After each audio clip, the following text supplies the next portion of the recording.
They say no maid has ever lasted long in the Moore mansion.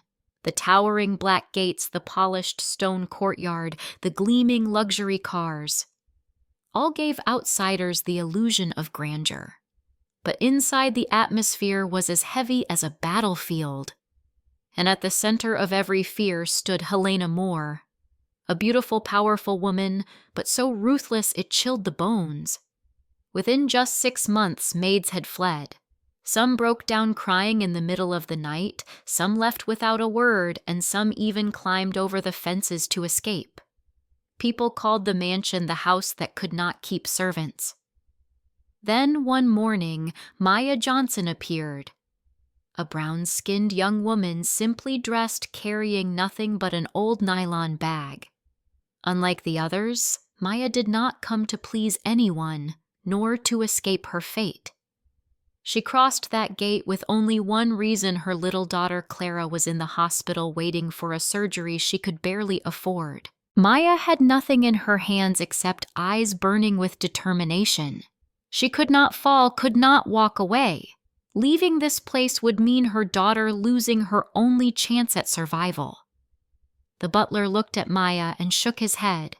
"No one can endure under Madame Helena's hands. You'll leave soon enough." But Maya only pressed her lips together, her eyes still firm. Because she knew, this time it wasn't just a job. This was the battle for her daughter's life.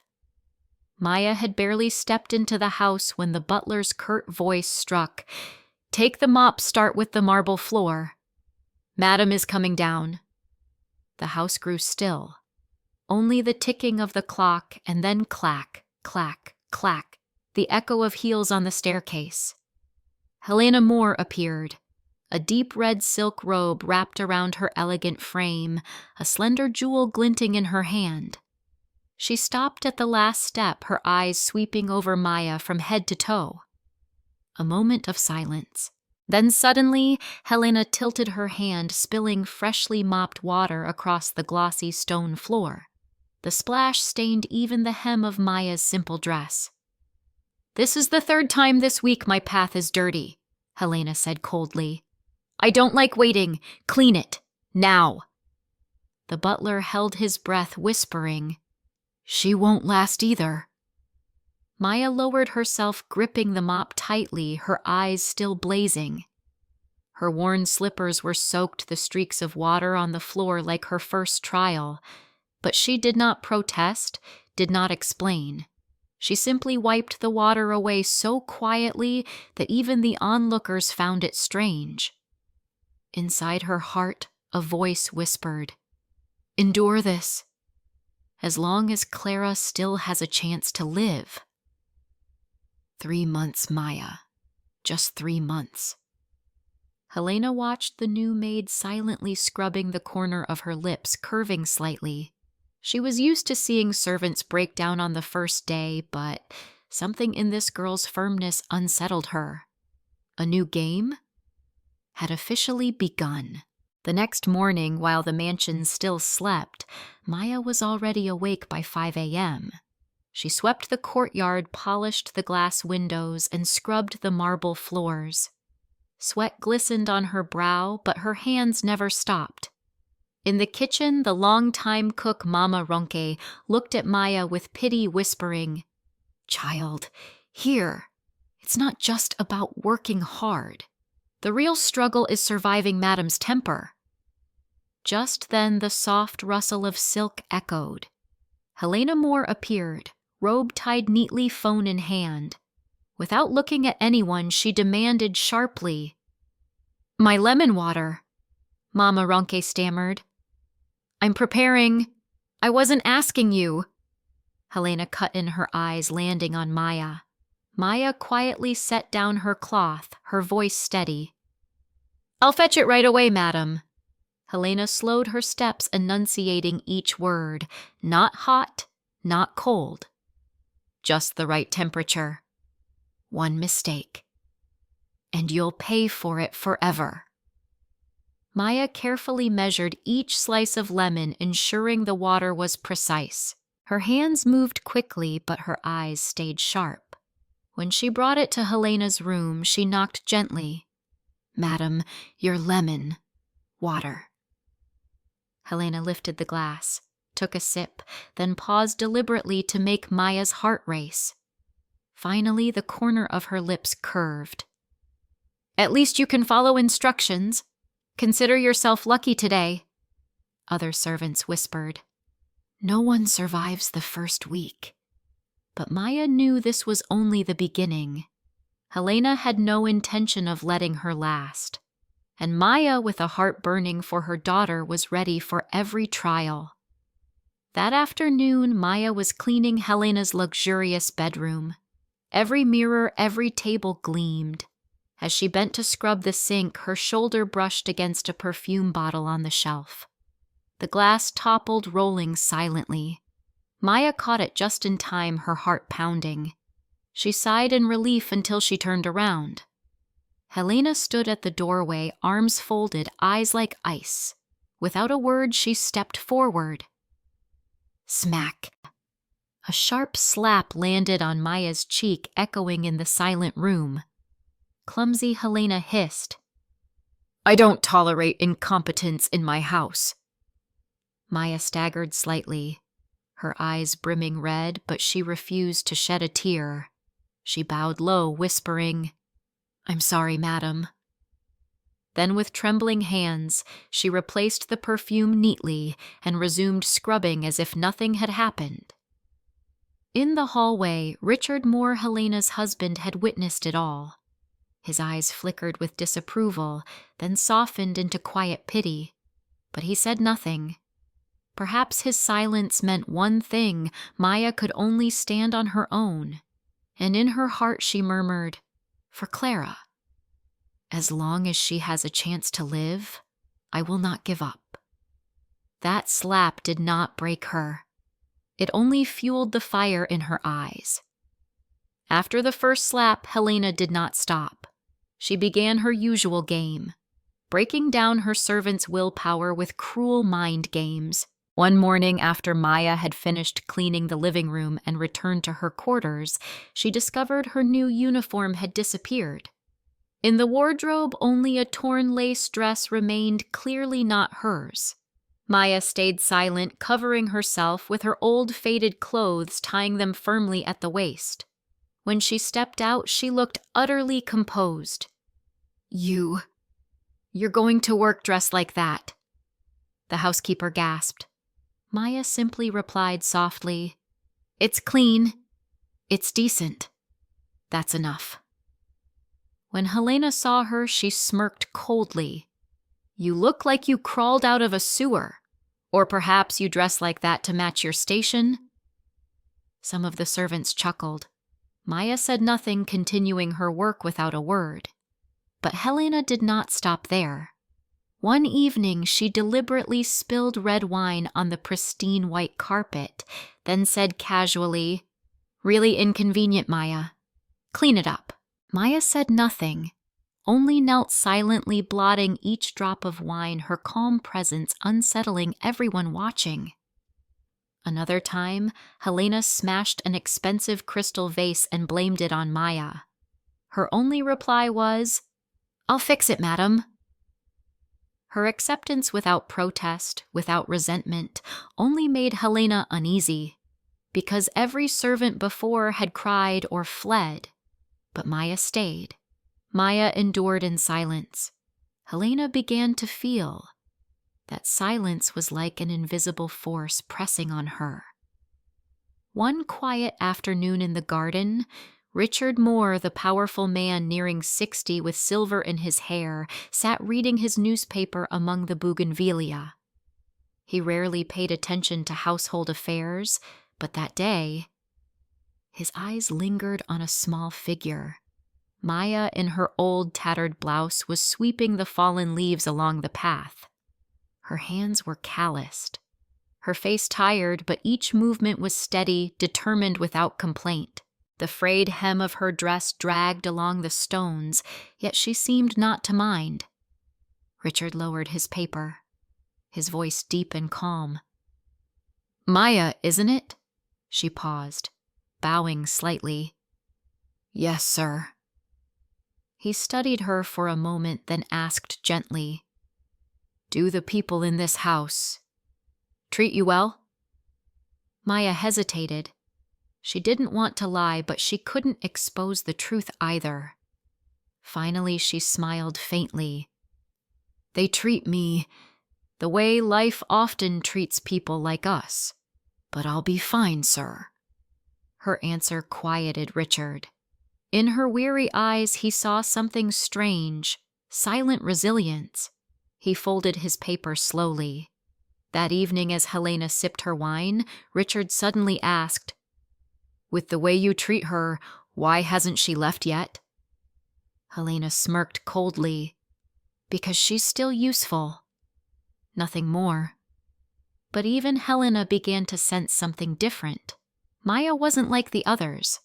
She didn't cry, didn't run, and didn't yield guilt. Her silence forced Helena to face herself. One rainy morning, Maya had just finished polishing the hallway when she froze in front of the tall mirror. She didn't just see her own reflection. There was another image that made her heart stop. Helena Moore. She was sitting on the cold stone floor, barefoot, hair disheveled, makeup smeared with tears. A half-empty glass of wine lay beside her.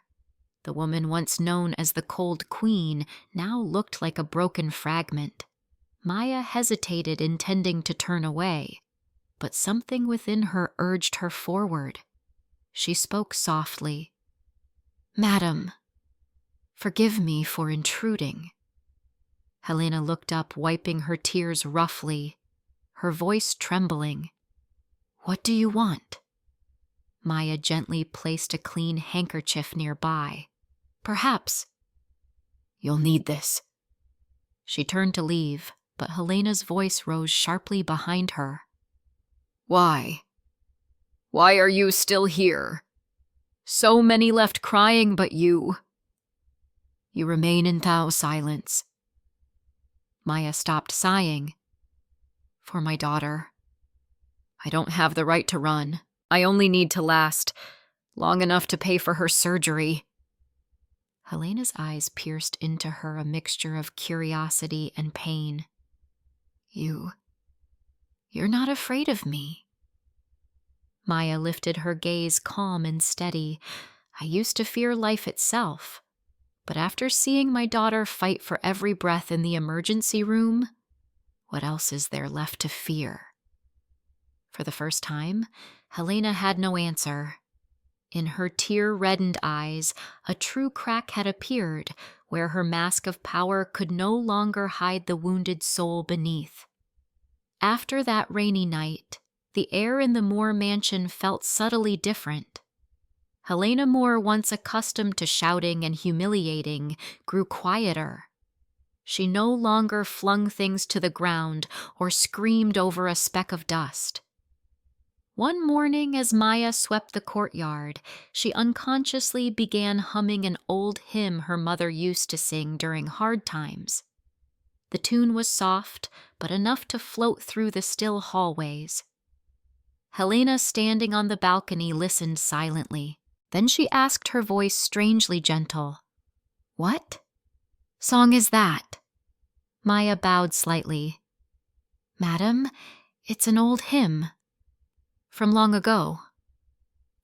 Helena gave no reply, only turned away, but her eyes no longer carried the same ice. Instead, they held a trace of confusion, of fragile warmth. In the kitchen, Mama Ronke whispered, Today she even said good morning when she walked past.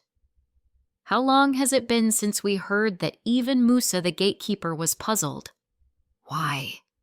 Why is Madam smiling at someone? The only one who wasn't surprised was Maya. She knew her silence was slowly moving the heart of stone. She did not fight back, did not beg for mercy. She simply worked quietly, endured quietly, and quietly sowed into that house something it had never known before: peace. And that peace day by day was changing Helena, though she'd never admit it. One calm afternoon, Maya was chopping vegetables in the kitchen when her old phone buzzed. On the line was a warm female voice. "Hello, this is Dr. Adishua from the Children's Heart Fund. We've received Clara's file. Recommended by Helena Moore." Maya's knife slipped from her hands. She stammered, "I'm sorry." "What did you say?" "Helena? Recommended my daughter." "That's right. We've reviewed her medical records and decided to sponsor her entire surgery, from the procedure to the medication to the hospital fees, everything." Maya froze. Then the doctor's words pierced her heart. She collapsed to the floor, tears streaming uncontrollably. Mama Ronke rushed in thinking disaster had struck. But when she heard Maya whisper through sobs, "My child, she'll have surgery. They're covering it all." The entire household erupted with joy. The maids hugged Maya Musa. The gatekeeper came running with questions while Mama Ronke cried out loud in relief. That evening, Maya brought a cup of tea into Helena's room. Setting it gently on the table, she bowed. "They called me. Clara will have her surgery. Madam, I don't know how to thank you." Helena sat by the window twirling her wine glass, her voice low and strangely tender. "I told you. Don't thank me. Helping you is helping myself." Maya looked at the woman who had once inflicted so much humiliation, now the one bringing her daughter a chance at life. In that moment, she realized Helena had truly begun to change. That Monday morning, the atmosphere in the Moore mansion was unlike any other. Maya had just finished her chores in the kitchen when Helena's voice called loudly from the living room. "Maya, come here." All the staff stiffened. Helena had never called out a servant by name in front of everyone. Maya stepped out, her heart pounding. Helena sat in the grand armchair, a white envelope in her hand. Looking directly at Maya, her voice no longer icy.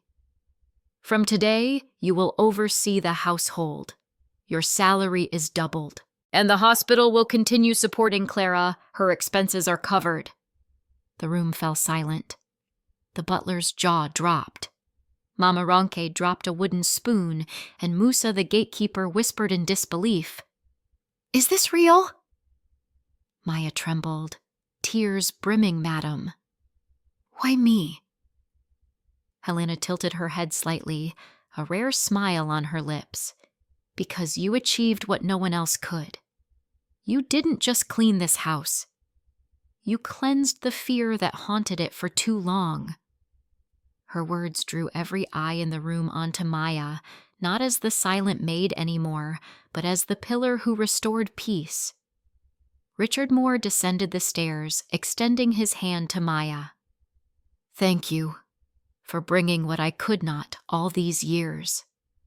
Applause broke out, smiles lighting every face.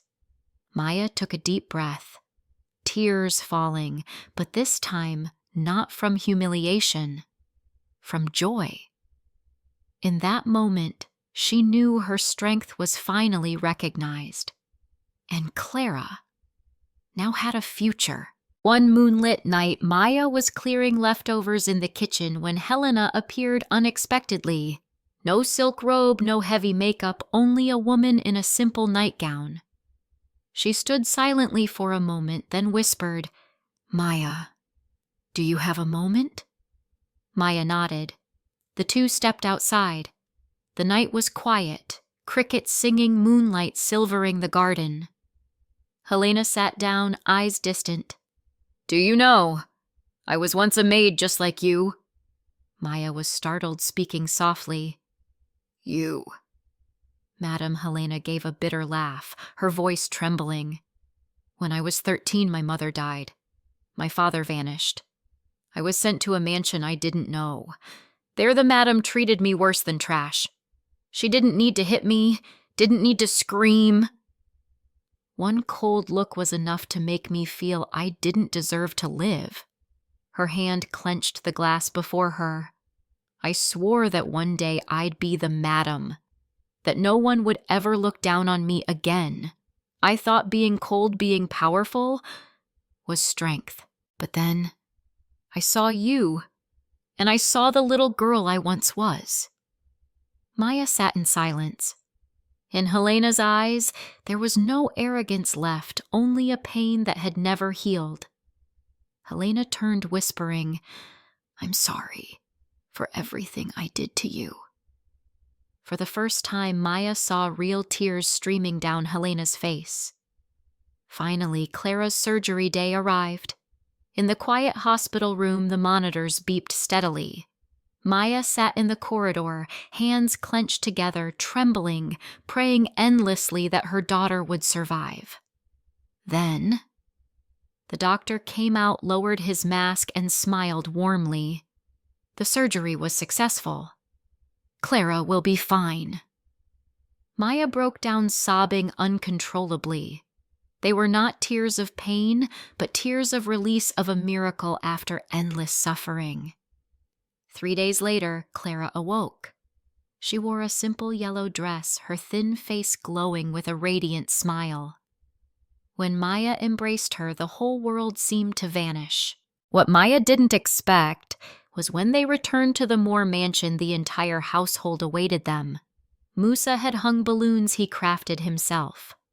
Mama Ronke prepared a feast, and Helena stepped forward in an elegant blue dress, holding a small gift. She knelt to Clara's level, offering it gently. "Hello, Clara. This is a fairy tale book I bought for you. From now on, call me Aunt Helena." Clara looked at her mother, then smiled shyly. "Thank you, Auntie." Maya stood frozen. The woman who had once humiliated her now knelt before her daughter with tenderness never seen before. Helena turned to Maya, her gaze sincere. "You didn't just love your daughter, Maya. You loved me too. From now on, this is your home for both of you." The sound of birdsong filled the air, blending with laughter and joy. Maya knew then she was no longer alone. Clara now had a bigger family, and she had finally found peace.